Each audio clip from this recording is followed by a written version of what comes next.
What's up, man? It's Imani Wj Wright in here in Magic 95.9 with Nori Nori. And it's funny how we met Nori Nori. Well, really, I'm the only person here right now who met her that first night. So as we all know, we were interviewing Mr. Steph Schemes, Ohio boy, and one day he was working on some things, working really hard. It was like 10 o'clock at night. And he said, come here, I need you guys to meet somebody. So, we walk in, and it's someone doing a show, and I'm like, is this the person he wants us to meet during the show? And here we are, back with the enthusiastic, very intelligent, Southern. Is Tennessee Southern? Tennessee is Southern. Chattanooga. Yeah. Podcast having. Yeah. Blog writing. Yeah. 95.9 Magic and Nori. So, thank you for sitting down and speaking with us today. Thank you for having me. For sure. So, how long have you been in Baltimore? I've been in Baltimore for about 10 months. Okay. I started radio part-time here in April. Right. And so now I do the nighttime show, Nori at Night, from 7 to midnight every weeknight, and on Saturdays from 3 to 7. I was sitting down with my dad, and I was like, man, I'm trying to think of some questions I can ask Nori here. And he came up with a good one. Okay. So I had to give out those creds. Okay. Are there any lessons or anything that you learned in Chattanooga that you think you could implement here in your new home? Community. Okay. In Chattanooga, that was where I was born and raised. And so I had a different connection to the city, right? And when I got here, what I realized very early and very quickly is that I need to form a connection with the community. I need to meet people. I need to talk to people. And this isn't like necessarily movers and shakers in the city. This is just walking down the streets, downtown Baltimore, in different neighborhoods that I ride through, and I see someone and I'm like, hey, how you doing? I yell out the window. Just building community, showing my face. And so that was huge in Chattanooga for me, is to have that connectivity, because in Chattanooga, I'm from East Chattanooga. Avondale was the area that I grew up in. I'm on, Brad Street. I'm on Wilson Street. I'm by the Woodlines. Like, that's my stomping grounds. Those people knew me there. And so it's identifying community here in Baltimore and connecting myself to people in a way that is authentic and real. Speaking of community, you have, or you've done, a charity program with Usher. Yeah. Yeah, so I had the privilege in Chattanooga to be the communications coordinator for the City of Chattanooga Youth and Family Development Department. And so what Usher did was worked with an organization called Chattanooga. And that organization partnered with our youth and family development centers to bring his love for the arts and love for music and love for dance to our youth and family development centers through the partnership with Chattanooga, who oversaw the program in the city. And so Chattanooga is a wonderful organization. Working with the city of Chattanooga has been beautiful. And for Usher to come back home and to give back, and for me to be a part of that process was just beautiful. So what is one thing you realize, for me, from having some time working with youth from time to time, I think sometimes we get caught up in youth in the present. And I don't think we look at youth as that 12-year-old kid being a 25-year-old man in the workforce, right? Or a 25-year-old man being a productive part of society. Sometimes we look at them too much like kids. But as we know, watered correctly, a seed will grow, right? Absolutely. So when you are working with youth, what is your process, I should say? And I'm just leave it at that. What is your process? My process is to really listen to them. They will tell you what they want to know from you. And a lot of times we try to tell kids what they should be doing or what they should know. And oftentimes we don't listen to what they care about. We don't listen to what's important to them. And where I may come in and say, everybody want to be on the radio. This is how you get on the radio. And they're like, no, that's not what I want from you. I'm looking for, you to share personally kind of what is your process when you're sad. And so if you listen to the youth, they'll tell you what they need from you. And sometimes it's a listening ear. Sometimes it's understanding your home life. You know, what was your home life like? And how did you overcome challenges that you had? Because they're looking for that space to grow, and they need to identify with someone else outside of their current situation sometimes. And so that's what's important to me when I'm dealing with any youth, is to first listen to their voice, give them a voice, because they may not have a voice. And if they do have a voice, to be mindful and really digest what they're telling me so that we can form that partnership, and so we can create a bond that is, once again, real and something that they, are excited about, and I'm excited about with them as well. It's one thing to hear people say what you say, because a lot of people reiterate a lot of rhetoric, right? Mm-hmm. And it's one thing to hear from somebody who's done it and who currently holds a certain level of success in what they do. Okay. For me personally, I never thought in 1,000 years when I was younger about getting into journalism Mm-hmm. or writing to make money or interviewing people, right? As a living. I don't do it to make money, kids. I do it because I love it, but, as a living.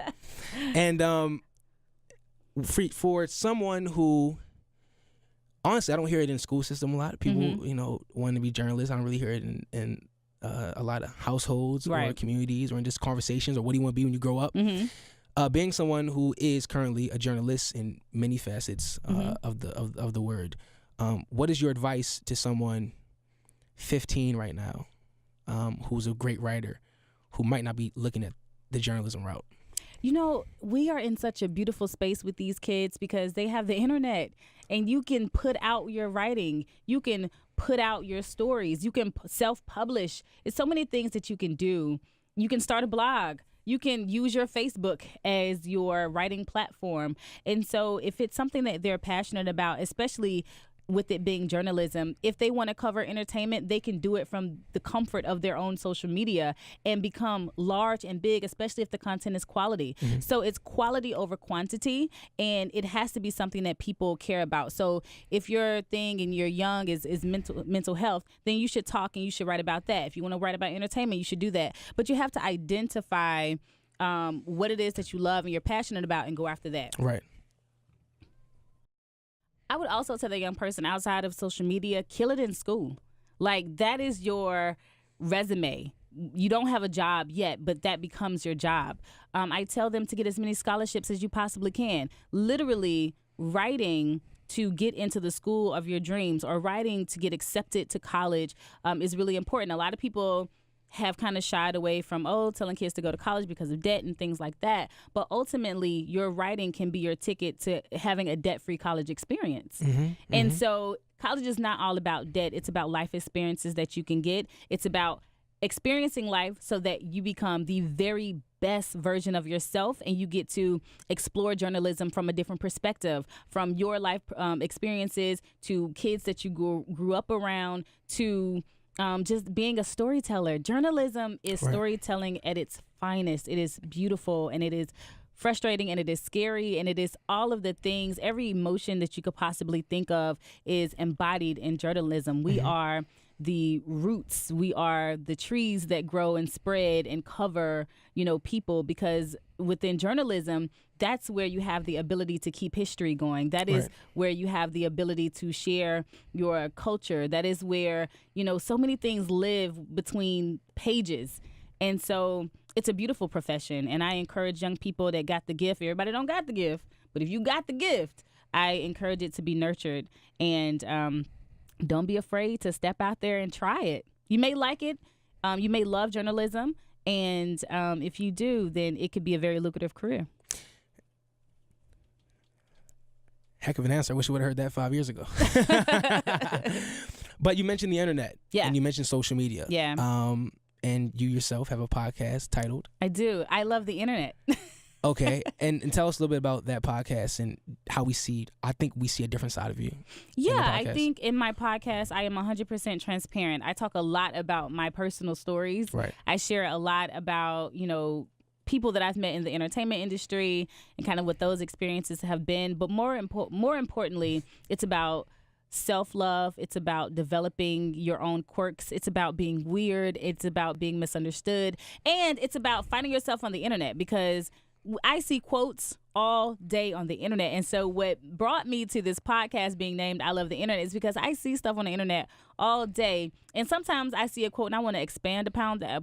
I want to expand upon that quote and really kind of flesh out my feelings when I see a quote that empowers Black women, when I see a quote that uplifts the community, when I see a quote that condemns certain things. It's like all of those things that you see in a, in a quote that you want to take to the next level. Yes. It's kind of what my podcast is all about. Taking those very quick thoughts on the internet and making them into my flower, my story, and sharing it with the world. Now, I'm a huge fan of the podcast. Thank you. And that's no bias because I was on episode 12. Right. Or was it 13? Whatever, 12 or 13. 12 or 13. I really am a fan of the podcast. And two of my favorite stories are your Drake, is your Drake story. Yeah. One of my favorite stories is your Drake story. Another one is obviously Brandy. So for those who haven't listened, give us a little overview of the Brandy story or Drake story, whichever one you want to tell first. And then we're going to wrap it up here. But I really enjoy speaking with you. Yeah. And thank you. Thank you. Yeah. So my personality is very, again, quirky, fun. I just love to have a good time and bring really good and positive energy to my listeners. And so the really cool thing that happened was I met Brandy, and I've been a diehard Brandy fan since I was a kid. And so Brandy is equivalent to my Whitney Houston. How Brandy loves Whitney Houston is how I love Brandy. Gotcha. So when I met her, I cried, and it was really weird and awkward because I didn't know what to say to Brandy. And so and that happened more than one time. So that's like a quick synopsis. You should listen to my podcast. I Love the Internet podcast. It's everywhere on all platforms. It's a great story. So check it out. Yeah. And then Drake. Oh my gosh, relationships. It is so important to nurture the right relationships. And I was in the right place at the right time and ended up on Drake's tour bus with friends and saw a live performance. And we drank and took shots. And he shared just amazing wisdom about his journey in the music industry, some highs and some lows that he's experienced. But what I took away from that mostly was it's really important to have a solid team. Yes. And that's one of the things that I saw. His interaction with his team. I saw him catch up with an old friend, and it was a really good experience. Awesome. Well, Nori, tell us where we can listen to you, where we can find you, your Instagrams and all that. Yes. Well, right here in Baltimore, I am on Magic 95.9 every weeknight from 7 p.m. until midnight, so you can listen to Nori at night. Shout out to the franchise Jay Claxton. We do a mix at 9 o'clock every night. On Saturdays from 3 until 7. I'm always giving away prizes, always hooking the community up. Always out in the streets. And so you can also find me online at It's Nori Nori, ITSNORI. Facebook, Twitter, Instagram, It's Nori Nori. And I have a website, itsnorinori.com. I am an entrepreneur. I provide essential services to your business and home. And if you want to talk about that, I would love to, talk to you about how I can save you some money in your everyday to-day life. Awesome. Well, it's Imani Wj Wright here. As you know, we've been with Nori Nori. Shout out to LukeyLenz behind the camera. Thank you, sir. Shout out to 95.9. That's right. Shout out to Laura Jackson in the building, our intern for the night. And you can find this on our SwanoDown pages, and you will also find this interview on Baltimore Times. Look forward to a Baltimore Times article coming out about Miss Nori here. And once again, thank you. Everyone stay blessed, and Happy New Year.